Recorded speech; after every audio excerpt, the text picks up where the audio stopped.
أستغفر الله إن الله كان توابا أستغفر الله إن الله كان توابا أستغفر الله إن الله كان توابا أستغفر الله إن الله كان توابا أستغفر الله إن الله كان توابا أستغفر الله إن الله كان توابا أستغفر الله إن الله كان توابا أستغفر الله إن الله كان توابا أستغفر الله إن الله كان توابا أستغفر الله إن الله كان توابا أستغفر الله إن الله كان توابا أستغفر الله إن الله كان توابا أستغفر الله إن الله كان توابا أستغفر الله إن الله كان توابا أستغفر الله إن الله كان توابا أستغفر الله إن الله كان توابا أستغفر الله إن الله كان توابا أستغفر الله إن الله كان توابا أستغفر الله إن الله كان توابا أستغفر الله إن الله كان توابا. بسم الله الرحمن الرحيم.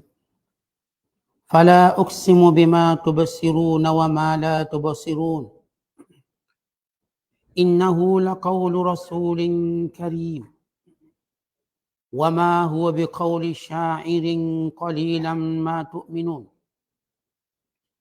ولا بقول كاهن قليلا ما تذكرون تنزيل من رب العالمين ولو تقول علينا بعض الأقاويل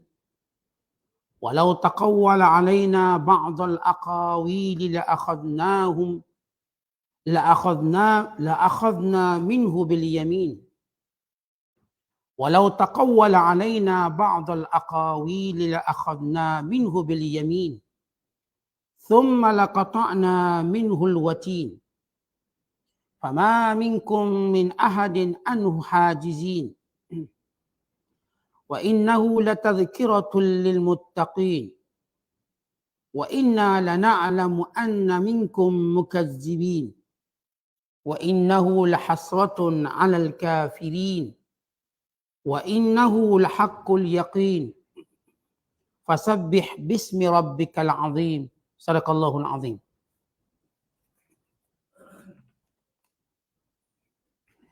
Maka aku bersumpah demi segala yang nyata yang kamu melihatnya dan segala yang gaib yang kamu tidak melihatnya, bahawa sesungguhnya Al-Quran itu ialah wahyu dari kami yang disampaikan oleh Rasul yang mulia. Dan bukanlah Al-Quran itu perkataan seorang penyair sebagaimana yang kamu dakwakan. Tetapi sayang amatlah sedikit kamu yang beriman. Dan juga bukanlah Al-Quran itu perkataan seorang pawang sebagaimana yang kamu katakan. Tetapi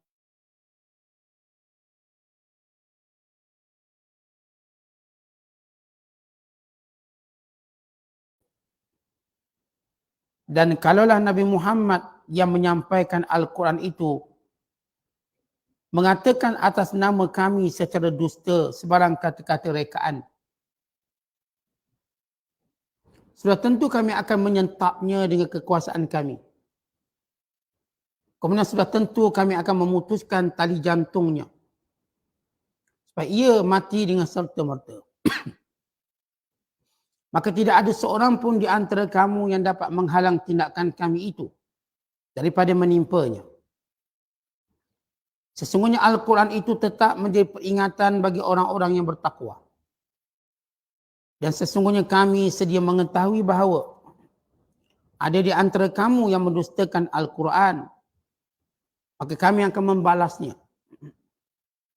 Dan sesungguhnya Al-Quran itu sudah tentu akan menyebabkan penyesalan bagi orang-orang yang kafir semasa mereka menerima balasan. Dan sesungguhnya Al-Quran itu adalah kebenaran yang diyakini dengan seyakin-yakinnya. Oleh itu bertasbihlah dengan memuji nama Tuhanmu yang Maha Besar. Kita berada pada ayat-ayat terakhir surah Al-Haqqah. Surah yang ke-69. Pada juzuk yang ke-29. Bermula ayat 38 sehingga ayat yang ke-52. Ayat-ayat yang kita bacakan ini menegaskan tentang keagungan Al-Quran dan penegasan bahawa ianya adalah wahyu Allah. Bukannya kata-kata penyair, bukannya kata-kata tukang nujum, bukannya kata-kata manusia, bukan kata Nabi Muhammad sallallahu alaihi wasallam. Melainkan ia wahyu semata-mata yang datang daripada Allah Taala. Kalau kita melihat rangkuman umum kepada surah ini yang telah kita bacakan, yang telah kita tafsirkan, bagaimana kita jelaskan sebelum ini tentang keagungan hari kiamat yang akan berlaku serta kemusnahan orang yang mendustakannya. Ketika mana kita menafsirkan ayat pertama sehingga ayat yang ke-12. Dan pada ayat yang ke-13 sehingga ayat ke-18, kita menjelaskan tentang bagaimana Allah menceritakan suasana hari kiamat. Dan pada ayat 19 hingga 24, bagaimana keadaan orang-orang yang selamat, pemilik buku catatan tangan kanan. Balasan yang diberikan oleh Allah Ta'ala pada mereka. Dan pada ayat yang ke-25 sehingga 37 yang kita tafsirkan semalam, menceritakan keadaan orang-orang yang celaka, yang menerima buku catatan tangan kiri atau di sebelah belakang. Apakah punca-punca kecelakaan mereka sehingga mereka dibinasakan? Maka pada ayat yang kita bacakan pada malam ini pula menceritakan tentang Al-Quran. Kita dah cerita tentang kiamat. Kita dah cerita tentang suasana kiamat. Keadaan orang yang beruntung, keadaan orang yang rugi. Maka surah ini ditutup dengan menceritakan tentang keagungan Al-Quran. Kenapa disebut keagungan Al-Quran? Kerana semua maklumat-maklumat yang gaib datang daripada Al-Quran. Semua benda perkara yang menghubungkan antara makhluk dengan Tuhannya datang daripada Al-Quran. Dan semua pengetahuan untuk mengenali Al-Quran, mengenali Allah datang daripada Al-Quran. Dan semua hal-hal yang bersifat keimanan, bukan pembentukan seorang hamba yang sebenar datang daripada Al-Quran. Maka Allah nak beritahu ini Al-Quran datang dari Allah. Bukan dari manusia. Disampaikan oleh Rasul yang amanah. Yang jujur. Bukan sebagaimana dakwaan kamu terhadap Al-Quran. Yang mengatakan Quran ini datang daripada rekaan Nabi Muhammad sallallahu alaihi wasallam. Bukan kamu menuduh Nabi Muhammad sebagai penyair.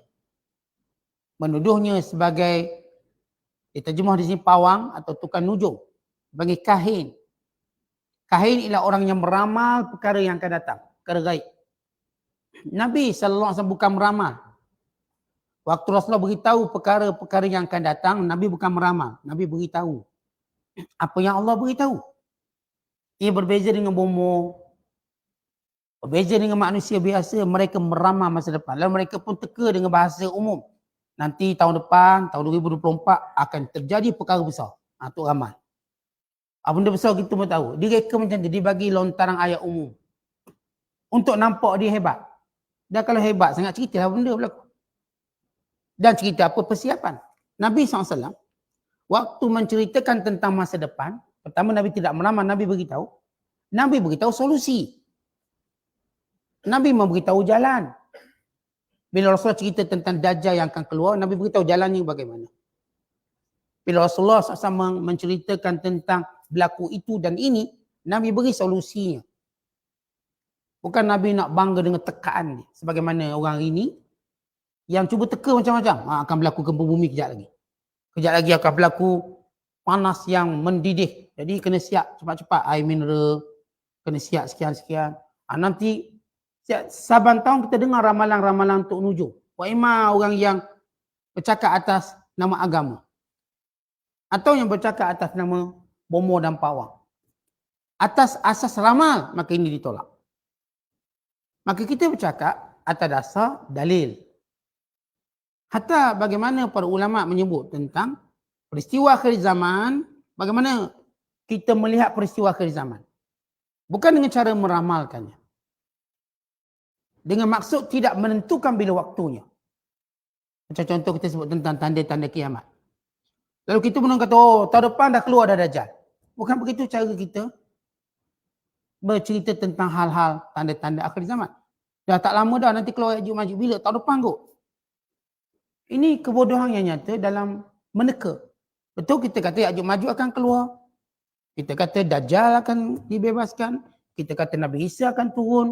Berbana hadis. Tapi kita tak betul tahun depan ke, 2 tahun lagi, 3 tahun. Tak ada seorang pun berhak untuk menyebut bila. Mereka tidak ada ilmu itu. Kerana itu Nabi SAW menyebut secara turutan apa yang berlaku dulu. Ni belum, Dajjal pun belum keluar, dia dah cerita Ya'juj Ma'juj nak keluar. Sebab lubang tembok Ya'juj Ma'juj dah nampak dah. Mungkin dia keluar dah. Bagaimana dia memperbodohkan orang yang memang dah dia bodoh. Yang tak mengaji, tak belajar. Akhirnya mereka pun ditipu dengan permainan meneka peristiwa akhir zaman. Kita cerita peristiwa akhir zaman, tapi kita tak tekalah esok, lusa, tahun depan. Bukan begitu cara ulama' dalam menafsirkan peristiwa akhir zaman. Baik, kembali pada penafsiran kita. Bila dalam ayat yang kita bacakan ini keseluruhannya untuk menceritakan kedudukan Al-Quran. Kata Allah, "Fala uqsimu bima tubsirun." Aku bersumpah dengan makhluk yang kamu semua lihat. Makhluk-makhluk yang kamu lihat yang menandakan kebesaranku, keagunganku, kewujudanku, kekuasaanku, penciptaanku. Makhluk yang bernama manusia, makhluk yang bernama binatang, makhluk yang bernama langit dan bumi, makhluk yang bernama gunung ganang, sungai dan laut. Ini semua makhluk Allah yang kamu tengok. Wa ma la tubsirun, dan makhluk Allah yang gaib yang kamu tak tengok. Makhluk-makhluk Allah yang gaib yang kita tak tengok. Kita tak dapat tengok kerana kelainan ciptaan kita seperti pada malaikat. Seperti jin. Atau bukan sekadar jin, ada makhluk-makhluk bernama serangga-serangga tertentu yang kita tak akan dapat lihat. Yang berada dalam air, yang berada dalam makanan. Itu pakai mikroskop baru nampak. Itu nampak apa yang boleh nampak. Yang tak nampak banyak lagi. Makhluk-makhluk yang kecil. Yang kalau kita belajar sains, ambil mikroskop satu, belah, sausage, letak, nampak binatang. Nampak. Kita pun ambil air masak tu letak. Ada binatang juga. Apa nama tu? Ameba. Cik binatang. Makhluk-makhluk yang kita tak dapat lihat. Tapi semuanya ini menandakan kebesaran Allah. Malaikat kita tak dapat lihat. Kerana berbeza ciptaan kita. Malaikat diciptakan daripada cahaya. Kita diciptakan daripada tanah. Dan kita tak akan dapat melihat. Hatta jin pun kita tak dapat lihat. Iblis tak boleh tengok. Innahu yarakum huwa wa qabiluhu min haitsu la tarawnahu. Sesungguhnya iblis dan kabilahnya melihat kamu dan kamu tak dapat tengok mereka. Maksudnya kita tak dapat melihat mereka dengan rupa asal mereka. Dia menyamar jadi pocong bolehlah. Menyamar jadi hantu pelesik ke, sundai bolong ke. Bila tengok hakikat nak tengok dia dengan bentuk dia tak boleh. Tak dapat tengok. Kerana kita melihat dengan rupa atau disebut tasyakulat berdasarkan imajinasi setiap tempat. Sebab tu kita kata pocong tak ada kat negara Mak Saleh sebab dia tak fikir hantu macam itu. Hantu Mak Saleh pakai kod, pakai tie. Hantu kita mana ada pakai tie? Tak ada. Imajinasi kita lain. Itu kalau orang Arab pula lagi payah nak fikir hantu Arab macam mana. Kita tengok cerita-cerita Arab tak ada cerita hantu. Tak ada. Tak ada nak fikir berhantu sebab pemimpinnya dah kejam. Cukuplah dia hantu. Ada fikir hantu. Mana ada cerita Arab ada hantu. Payah. Cerita Tamil, Hindustan nak tengok cerita hantu pun payah. Jadi setiap hantu tu bentuk dia ialah imajinasi umat ataupun negara tu. Dan negara tu duk bayang hantu ni bentuk macam ni. Orang Cina duk bantu. Dia bayangkan hantu melompat-lompat. Hantu dia melompat je. Tak boleh berjalan, melompat je. Hantu kita begini, hantu orang Indonesia macam ni, hantu orang asli macam ni.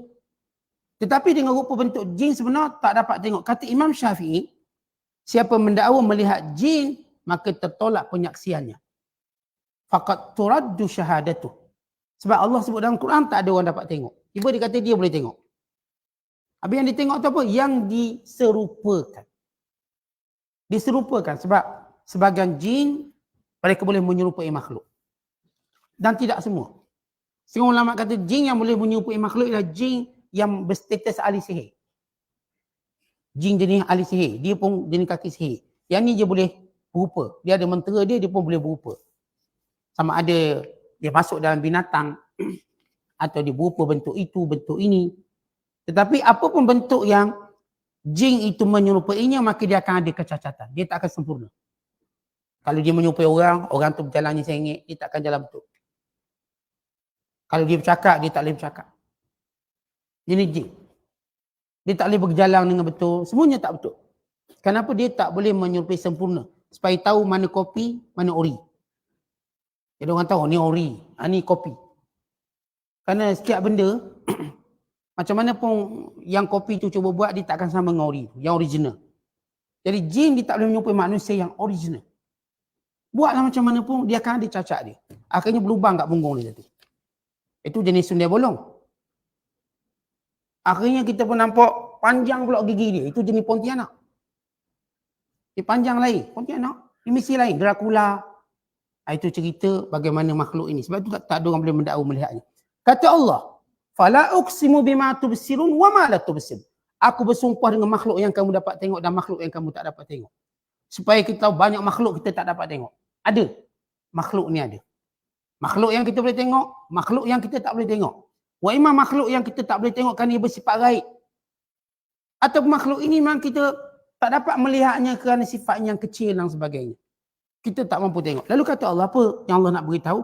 Innahu, sesungguhnya Al-Quran itu laqawlu rasulin karim, ialah wahyu yang kami berikan pada Rasul kami yang mulia. Sepakat para ulama atau jumhur ulama tafsir menyatakan Rasul di sini bukanlah Jibril tetapi Nabi Muhammad SAW. Muhammad itu Rasul yang karim. Karim maknanya baik. Orang Arab kalau sebut hadza rajulun karim, lelaki yang baik, maka ia akan meliputi semua aspek akhlak. Bermula pemurah, penyayang, pemaaf. Seorang yang tidak melakukan perkara yang keji, yang buruk, tidak pernah berdusta, ini panggil rajulun karim. Ini orang baik ini. Datang daripada Rasul yang baik dan mereka musyrikin Mekah bersepakat Nabi Muhammad SAW baik. Walaupun mereka tidak mau menerima dakwah, tapi secara akhlak Nabi baik. Mereka tak pernah pun kata Rasulullah SAW ni menipu, tak bayar hutang, tak pernah. Berbohong, tak pernah. Ataupun suka zalim orang, tak pernah. Dahaka pada mak ayah, ataupun buat buruk kepada orang tua, tak pernah. Maka Nabi ni karim. Wa ma huwa biqauli syair. Dan tidaklah Al-Quran yang dibacakan oleh Nabi Muhammad SAW itu kata-kata penyair. Qalilan ma tu'minun. Hanya sedikit kamu yang beriman dengannya. Bila Allah Ta'ala menyebut, bila beberapa pemimpin Arab, musyrikin Mekah, seperti Walid bin Mughirah, dia kata Muhammad ni sebenarnya penyihir. Kata Abu Jahal pula bukan, dia penyair. Kata Uqbah pula, bukan, dia Tok Pawang, Tok Bomo yang meramal masa depan. Maka Allah turunkan ayat ini. Allah mengatakan ini ialah wahyu Allah yang Allah amanahkan untuk disampaikan oleh Rasul yang amat mulia. Dia bukanlah seorang penyair. Kerana kamu tahu syair boleh ditandingi. Belum pernah ada penyair menang mutlak. Contoh macam kita ambil contoh. Mana-mana pertandingan atas dunia ni, ada tak orang menang secara mutlak? Ambillah bola sepak. Bola sepak. Memanglah setakat ni JDT lah menang. Tapi akan sampai masanya dia akan kalah. Kali itulah pusingan dunia.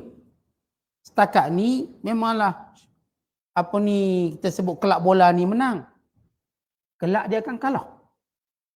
Cepat atau lambat begitu pusingan dunia. Kerana setiap benda yang merupakan talent manusia akan dicabar. Seorang yang pandai bercakap akan ada orang lain pandai bercakap pada dia. Seorang suara sedap. Tuan-tuan pernah dengar orang suara sedap. Nanti akan datang orang suara sedap pada dia. Last kali orang asli suara sedap.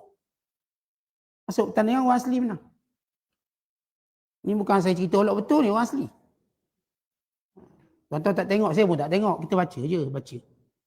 Baca orang asli suara sedap. Keluar dari hutang orang asli suara sedap. Yang ni bertanding yang ni. Begitu Allah pusingkan. Sebab itu Nabi kata apa? Haqqun 'ala Allah alla yartafi' syai'un minad dunya illa wada'ahu. Menjadi satu sunnatullah, tidak ada satu pun hal dunia berada di kemuncak melainkan akan jatuh. Pemain badminton terkenal. Tuan-tuan kenal siapa yang main badminton? Last sekali kalah tak? Kalah. Kalah. Yang main tenis terkenal. Kalah. Golf. Kalah. Sebut satu sukan dia tak kalah-kalah. Mesti dia kalah. Main apa pun. Penyair ini salah satu daripada bentuk aktiviti masyarakat jahiliah. Dan penyair ini pun kalah.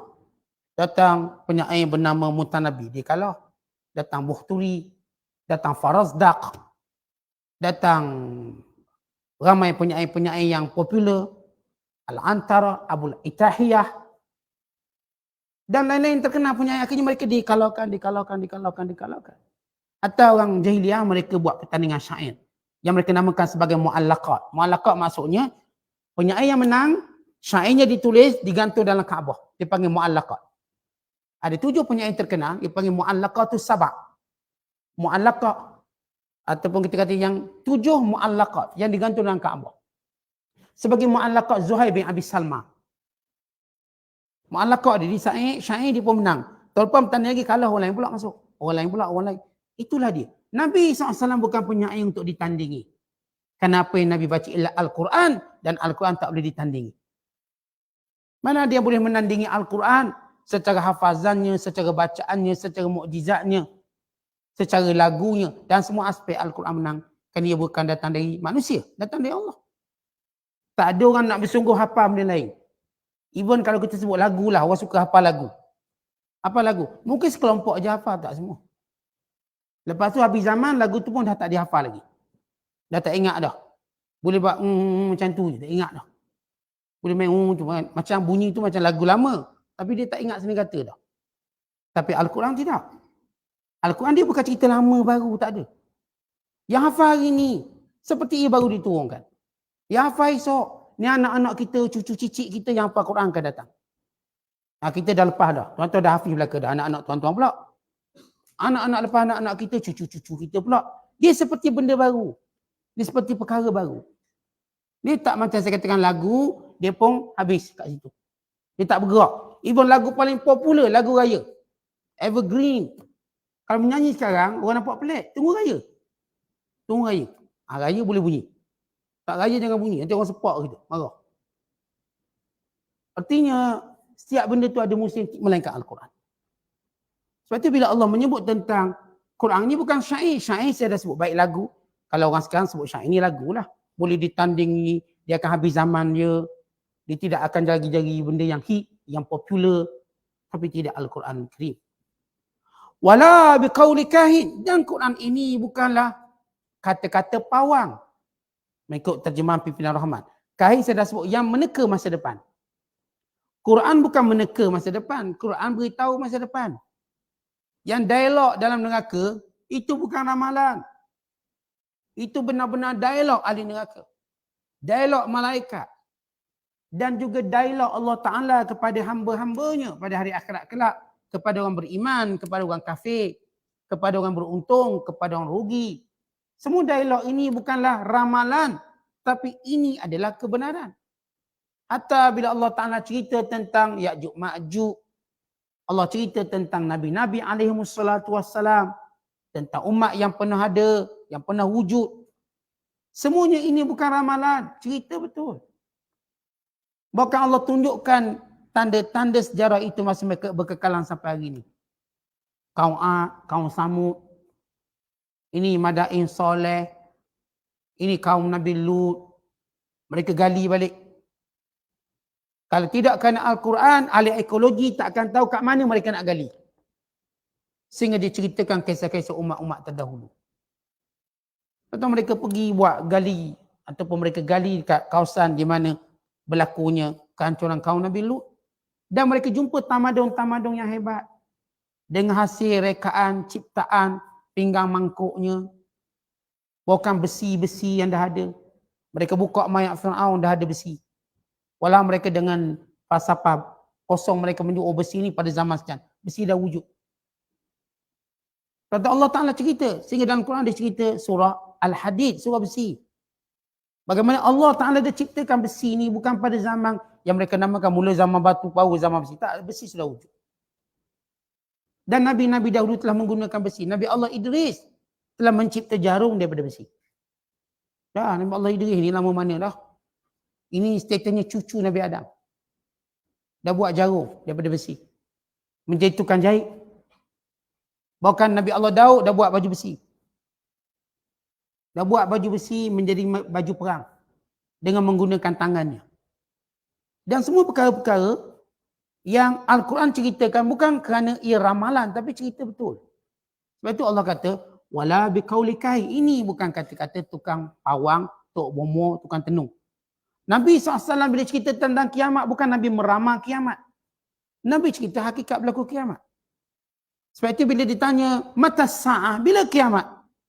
Maka jawab Nabi SAW, mal mas'ul bi'a'lama minas sa'il. Tidaklah yang ditanya lebih tahu daripada yang bertanya. Kerana dua-dua mengetahui, tak ada seorang tahu bila kiamat. Rasulullah SAW tak tahu bila kiamat. Kalau Nabi tukang tenung, tukang ujung, Nabi dah beritahu. Tapi Rasulullah SAW hanya beritahu apa yang Allah beritahu. Dan apa yang Allah tak beritahu, rahsia, maka ia rahsia. Antaranya bila kiamat. Tak ada seorang pun tahu bila kiamat. Maka disebut alamat. Sebab itu Jibril yang datang jumpa Nabi SAW. Ketika mana Rasulullah menyatakan tak ada orang tahu. Lalu kata Jibril, ceritakan kepada aku, akhbirni an amaratiha. Antara tanda-tanda kiamat. Maka tanda Rasulullah tahu. Bila tak tahu. Berarti bila orang cuba meramal bila kiamat, dia berbohong. Kiamat berlaku tahun 2024. Kiamat berlaku 2027. Ini berbohong. Tak ada orang tahu bila kiamat. Ini urusan Allah. Kita boleh cerita tanda kiamat. Hatta tanda kiamat pun kita tak boleh beritahu bila berlaku. Kalau saya kata, okey ini tanda kiamat turunnya Nabi Isa. Antara tanda kiamat munculnya Dajjal. Terlepas Dajjal. Antara tanda kiamat misalnya lahirnya Imam Mahdi. Yang memimpin umat Islam. Ketika mana pemimpin-pemimpin Islam semuanya diam berbatu. Diam macam batu, diam macam pokok. Lalu Allah jadikan batu dan pokok bercakap. Pada pemimpin ni semua tak guna belaka. Tak bercakap untuk membela Islam. Mereka diberi segala-galanya. Maka Allah lantik seorang pemimpin untuk membuang semua pimpinan tak guna ni. Iaitu Imam Mahdi. Imam disebut imam kan ia pemimpin. Disebut imam. Dan kenapa disebut istilah imam? Supaya kita mengetahui pemimpin ini ialah pemimpin yang jaga solat. Bukan pemimpin yang tak jaga solat. Sebagaimana Nabi SAW menjadi imam dengan makna yang sempurna. Imam solat dan imam pada umat. Orang ini imam solat tak nak dia. Abu Bakar menjadi imam. Imam pada solat dan imam kepada umat. Umar Al-Khattab menjadi imam. 5 waktu jadi imam. Demikian juga Uthman menjadi imam. Umar dibunuh ketika jadi imam. Untuk menunjukkan bahawa antara ciri-ciri kepimpinan imam sebenar dijaga solat 5 waktu berjemaah. Bukan jenis tak tahu semayang, bila time semayang hilang kat mana. Tak tahu mana wujud. Tak tahu masjid mana. Itu bukan imam. Maka Allah akan melahirkan Imam Mahdi. Bila pemimpin yang ada semua dah tak guna untuk menjaga umat Islam. Semua nak jaga kuasa je. Bukan nak jaga umat. Yang ada nak jaga kuasa. Asal jangan jatuh. Asal jangan miskin. Jaga ekonomi. Jaga sekian-sekian. Bukan benda yang penting. Kalau ekonomi perkara paling penting, waktu mana Rasulullah SAW berhijrah ke Madinah, pasti Nabi akan tekankan ekonomi ini. Tapi Nabi tekankan akidah terlebih dahulu. Bukan kita tolak ekonomi, tak. Tetapi bukan menggadaikan akidah demi ekonomi. Ekonomi ini alat untuk jaga agama. Bukan matlamat. Last sekali mati masuk tanah gitu lah ke. Ekonomi apa benda kita bawa? Yang kita bawa ialah akidah. Supaya kita sedar mana yang menjadi prioriti. Maka tak ada seorang pun boleh teka bila Imam Mahdi keluar. Ada kata tahun depan keluar. Tak ada orang boleh teka, melainkan pembohong. Kita cuma boleh beritahu tanda-tanda. Kata Ustaz ni tahun depan 2024 kan dah 100 tahun kerajaan Islam jatuh. Maka dia dah keluar dah kat Mekah. Tak ada orang boleh teka. Tak ada orang boleh beri satu noktah. Apakah tahun depan? Oh, kita pergi haji lah tahun depan sebab dah 100 tahun. Oh, tahun depan kita tak tahu. Tak ada orang tahu. Siapa pun tak berhak untuk meneka kerana kita jangan jadi tukang tenung. Kita beritahu benar akan ada pemimpin Islam. Bila dia keluar, Wallahu a'lam. Cuma Rasulullah beritahu dia akan keluar pada musim haji. Tapi haji bila kita pun tak tahu. Rasulullah beritahu dia akan dibai'ah antara rukun Yamani dan rukun Hajar Aswad. Itu tempat Imam Mahdi dibai'ah oleh umat Islam. Rasulullah beritahu tentang namanya seperti nama Rasulullah. Keturunannya daripada keturunan Nabi SAW. Daripada Hasan. Daripada anaknya Fatimah. Itu Nabi beritahu. Supaya tak ramai ataupun kita tak keliru dengan ramai mengaku. Sampai 5 orang mengaku. Ni mengaku. Jadi kita mintalah yang mengaku Imam Mahdi ramai sangat ni, tolonglah Bu Syuara putuskan siapa Imam Mahdi kamu ni. Pakak-pakak lah sikit. Seorang je Mahdi pakak. Yang belah Kelang tu mengaku Imam Mahdi. Yang belah Indonesia mengaku Imam Mahdi. Belah Pakistan mengaku Imam Mahdi. Yang belah ni pergilah mesyuarat, buat satu mesyuarat Imam Mahdi satu dunia. Mesyuarat. Apa? Mana satu Imam Mahdi? Tolong putuskan sama-sama kamu. Sebab Imam Mahdi ni antara kemuliaannya ialah dia bukan jenis gila jawatan. Dia masalah umat. Tapi bila ni Mahdi jadi yang muncul, Mahdi ni pula masuk TikTok, masalah. Geng-geng TikTok yang jarang mengaji agama, yang jarang belajar, oh percaya ni Mahdi. Ini antara kekeliruan. Sebab itu, bila Allah menyebut Al-Quran dan Rasulullah SAW bukanlah tukang tenung. Dia beritahu benda yang benar. Qalilan ma tadhakkarun, hanya sedikit di kalangan kamu mengambil pengajaran.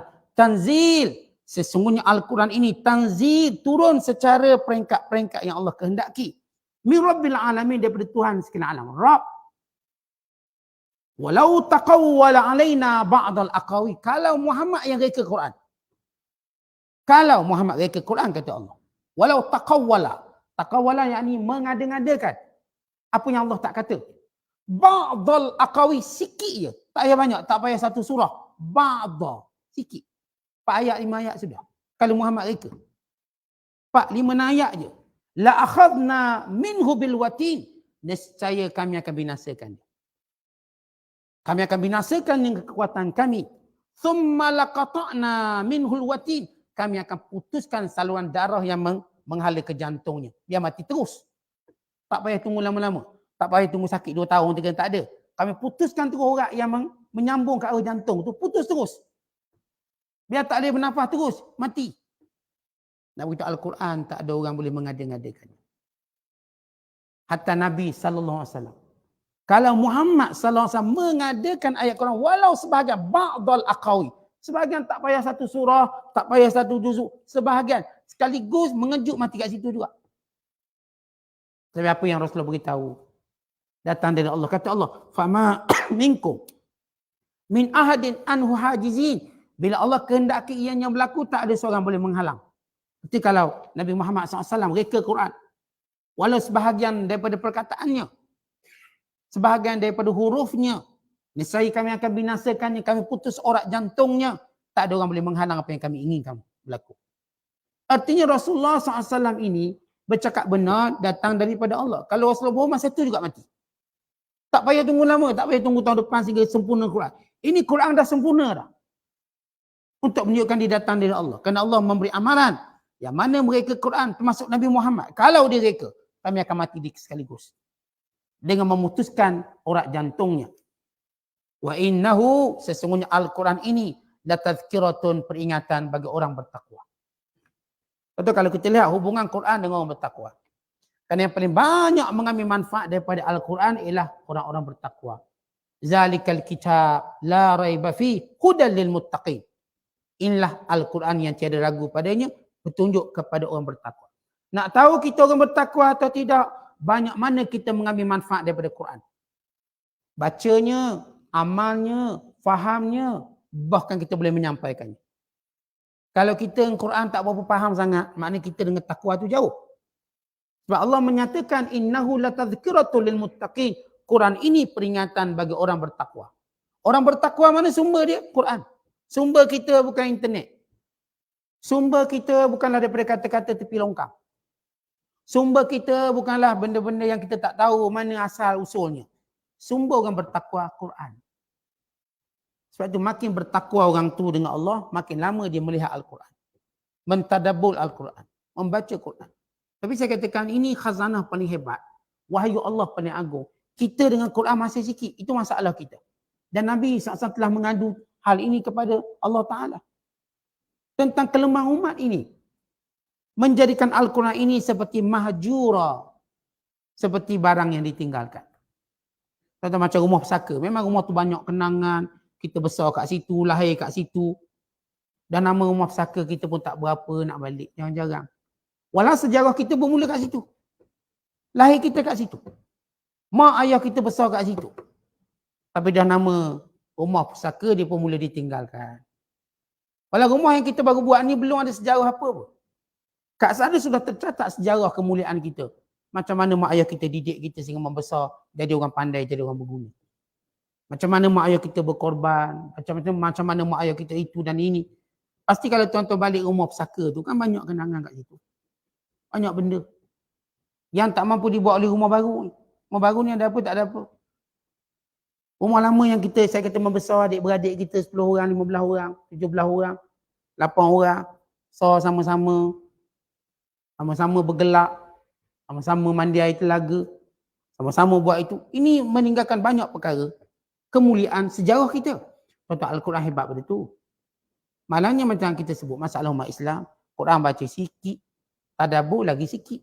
Nak suruh hafal, tak nampak. Baru buat kelas hafal Quran. Hilang habis kelas tu, bubar sendiri. Itu masalah kelemahan kita. Kesungguhan. Maka kesungguhan tadi dia berkaitan dengan takwa kita.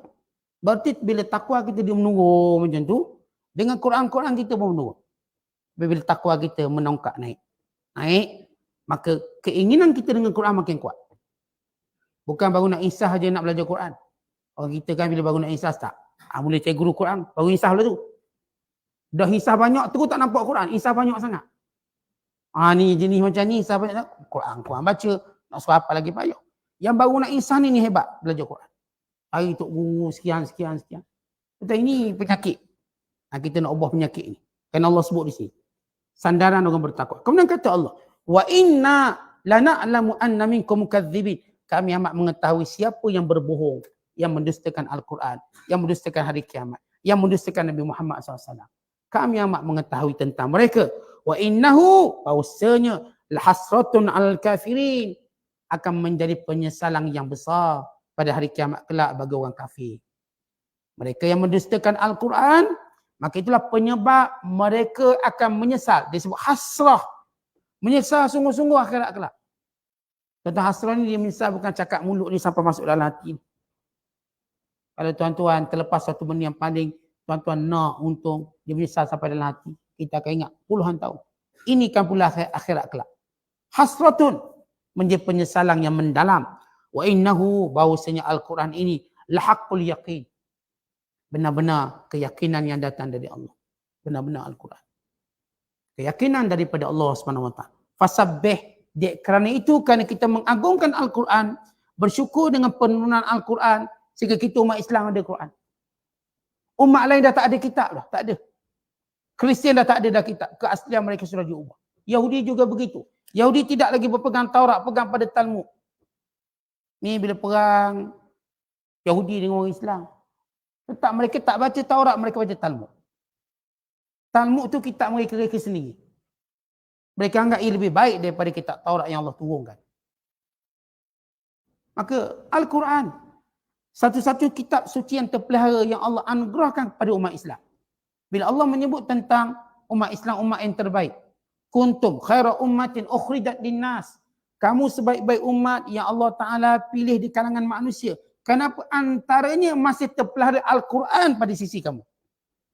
Atau umat-umat lain yang pernah Allah pilih antara rasul pada mereka, kitab suci mereka semua dah hancur, diselewengkan. Tak dibaca dah, tak dihafal. Tinggal lagi umat Islam.